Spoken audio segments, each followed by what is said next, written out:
सवाल विनोद आपसे मैं लेना चाहूंगी, आप अजीत पवार के घर के बाहर हैं, क्या तस्वीर अगर आप हमें दिखाना चाहें, और इस वक्त अजीत पवार के लिए कितनी बड़ी चुनौती है, क्योंकि सारा खेल तो नंबर का ही है। और देखिए जिस तरीके से अभी एक विधायक जो है वो शरद पवार के खेमे में वापस लौट गया है, तो इस वक्त अजीत पवार के लिए कितनी बड़ी मुश्किल है। अभी शरद पवार ने यह भी कहा है कि अजीत की बातों का कोई महत्व नहीं है, तो इस वक्त क्या हालात हैं?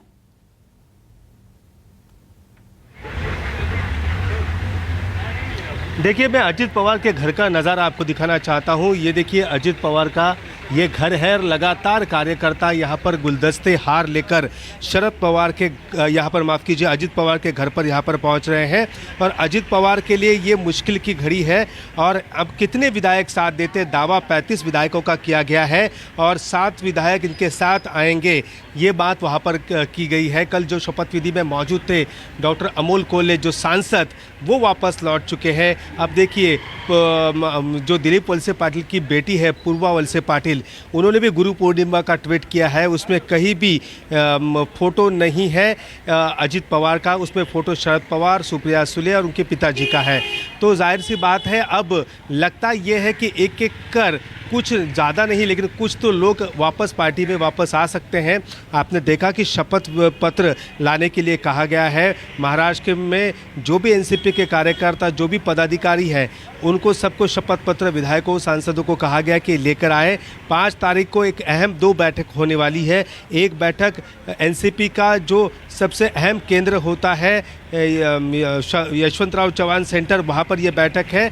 और दूसरी भुजबल नॉलेज सिटी जो है एमिटी, वहाँ पर बांद्रा में, ये वहाँ पर बैठक है अजीत पवार के समर्थित विधायक और उनके पार्टी की। तो जाहिर सी बात है, अब अजीत पवार यहाँ पर अंदर बैठे हैं। आज सुबह उन्होंने बैठक की। बैठक के बाद वहाँ उनके यहाँ से भी जो स्पीकर है उनके पास पत्र जा चुका है। और पत्र में उनके जो कह सकते हैं उनके जो पार्टी के प्रतोद है, विप है, उनका नाम उन्होंने वहाँ पर बताया। जो पुराने विप हैं अनिल पाटिल, उनको ही वहाँ पर रखने की बात उन्होंने कही है। और खुद को विधिमंडल का गुट नेता बताया गया है। अब विधानसभा के अध्यक्ष का कहना है कि दोनों के पत्र हमें प्राप्त हुए हैं, उस पर अध्ययन करना होगा, उसके बाद ही हम फैसला लेंगे कि आगे हम कैसे बढ़ सकते हैं। तो जाहिर सी बात है, अब शरद पवार मैदान में उतर चुके हैं, दौरा करने वाले महाराष्ट्र का।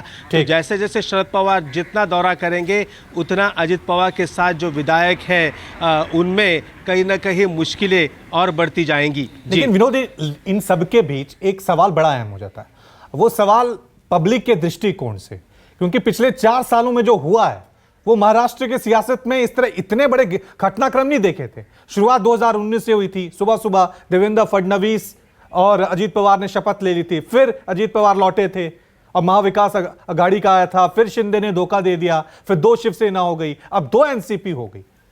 पब्लिक इन तमाम घटनाक्रम को किस तरह से देख रही है, यह जानना भी महत्वपूर्ण है। लोगों के बीच किस तरह के रिएक्शन आ रहे हैं कल जो हुआ, और यह धोखे की, दल बदल की राजनीति महाराष्ट्र में देखने को मिल रही है।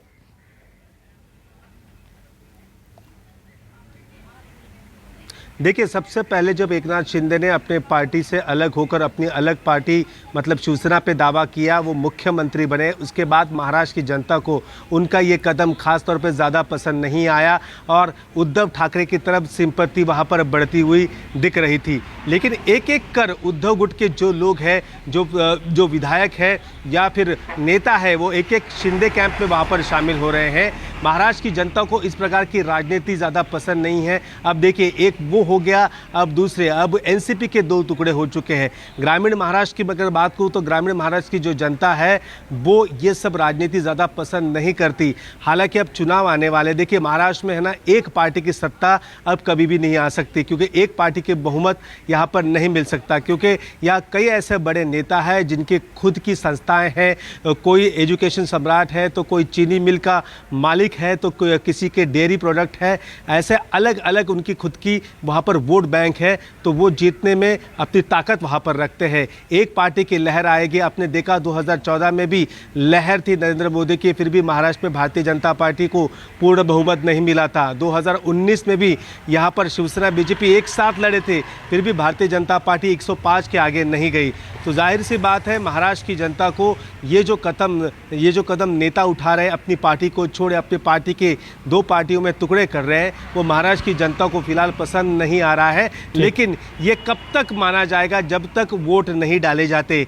सबसे पहले वोटिंग होगी तो महानगर पालिका की वो मिनी विधानसभा होगी, तब उसमें पता चलेगा कि महाराष्ट्र की जनता इस तोड़फोड़ की राजनीति को अच्छा मानती है या फिर कहीं और अपना वहाँ पर मत का प्रयोग करती है। ये देखना तब होगा। अच्छा, एक बार